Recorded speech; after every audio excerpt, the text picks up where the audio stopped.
Please welcome Joe Kim Booster. Oh my God, he's so good looking.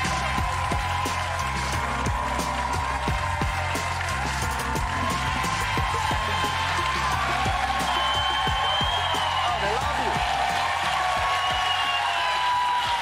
you. First, the mandatory Asians on TV in moment. Yes. Okay, let's get into it. Yeah, thanks for coming on the show, man. Thanks for having me, man. Dude, I've known you, because you were in New York before I got here, and we were both comics running around New York, but we were never like, I feel like we never really, we were orbiting, but we never like smashed. Yeah. You know what I mean? And technically still haven't. But you were in New York before me, right? Yeah, when I was doing comedy, and I remember you were always super cool to me when I first moved to America, and you had me on your show in San Francisco. Yeah. That's where I first met you. I mean, I thought we were cool too, and then I came to this show and realized you hired a different gay Asian person to be a correspondent. Who the is Troy Awada? Okay? Well, someone younger and prettier than me. That, believe it or not, I have no say on the hiring. Oh, interesting. I'm learning. No, it was. I remember meeting you in San Francisco too when you did my show. Yes. And you, I was so intimidated because you have this like rotted personality, and you ended up being the nicest person on the set. And you were always so welcoming, and like the stuff I was talking about in that clip. You gave me like actual good advice. What did I tell you? You were like, be funny. Wait, really, I told you that? Yeah. That's so condescending for me to say. I mean, you said it pre the set, and then you were. If you said it after the set, it would have been insulting. But yeah. Oh, what was the context of that? I don't know. We were just shooting the shit about stand-up and stuff like that. Well, I mean, this documentary. Well, that's the thing. Comics. We love talking about comedy. Yeah. We talk about it all day. And in this documentary, Outstanding on Netflix, it's kind of like a who's who of American. Oh, not even only American, but gay global queer comics. And I will say, I am like such a small part of that tapestry. The documentary is so cool because it really shows you like people who should be household names, who were actually trailblazing and breaking down barriers and stuff like that. So I could go out on stage and talk about dicks and stuff like that without losing my career. In fact, I've made. Pretty lucrative. So it's really cool meeting your heroes, I guess, when you're on. Absolutely, yeah. Part of the documentary is we did a huge show at the Hollywood Bowl. There were like 30 comics of like truly every generation there, and it's great because I think like especially when I was coming up, there would always be like maybe one queer comic on the lineup, and that was it. That would be like that's too much as it is. And so we rarely got to like hang out on the same show, and so it was really nice. It was like a nice little like homecoming to just all be together on the same show, backstage, on stage. It was great. Yeah, it was something. Oh yeah, it was cool. It was cool. And that's kind of how I feel whenever I see you on the lineup. And if I'm on the show as well, I'm always like, oh yeah, it's Joel. It's always like we don't need to explain. There's a shorthand. Right. And and just for a record, I mean that the comics who are in that documentary, who are on that show. So the documentary is about this big show they did at the Greek Theater in Los Angeles. And some of those comics are my heroes too. Yeah. Wanda Sykes was always super cool to me. Lily Tomlin, I have her vinyl that I bought. I've been trying to get her to sign it for a while now.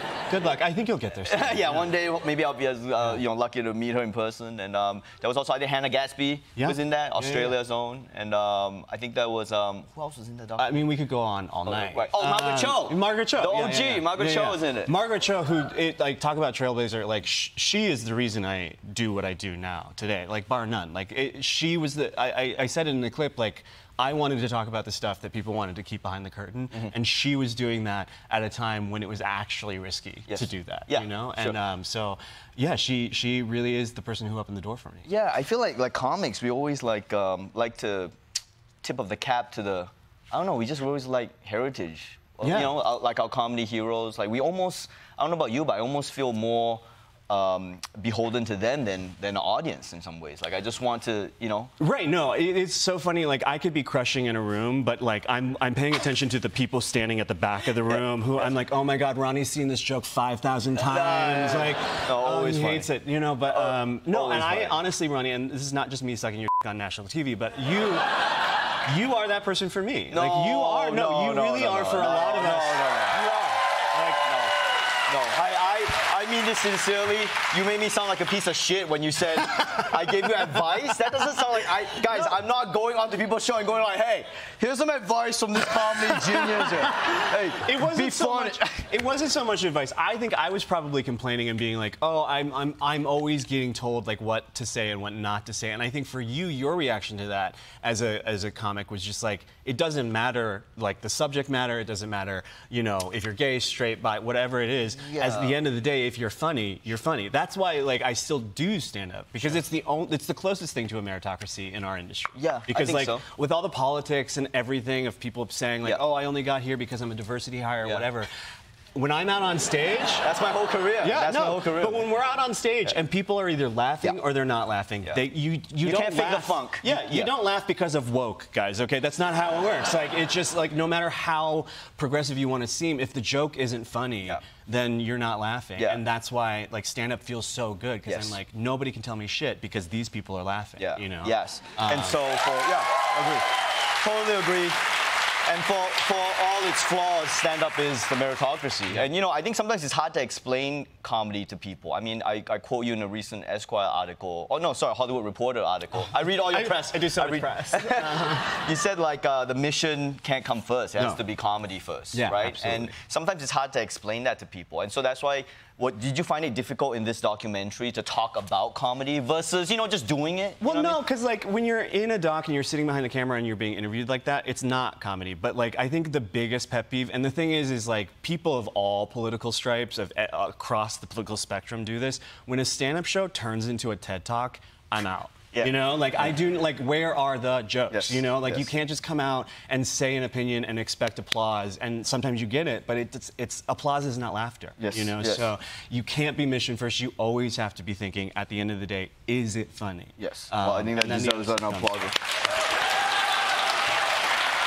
Yeah, I agree completely, and you know, and I think that's also how I feel so much kinship with you, not just the Asians on whatever, but like as comedians, you know, because sometimes we're both out there and we're both trying to make it happen in weird bars and like in New York City, and oftentimes, you know, I never really play this card a lot, but oftentimes on a lineup and there's no other Asians on that lineup, you know, and it doesn't, you just gotta. Well, because I think there's this weird assumption that because we tick some of the same demographic checkboxes, that all of our material will be the same. Yeah. But it's like you and I will never talk about the same thing.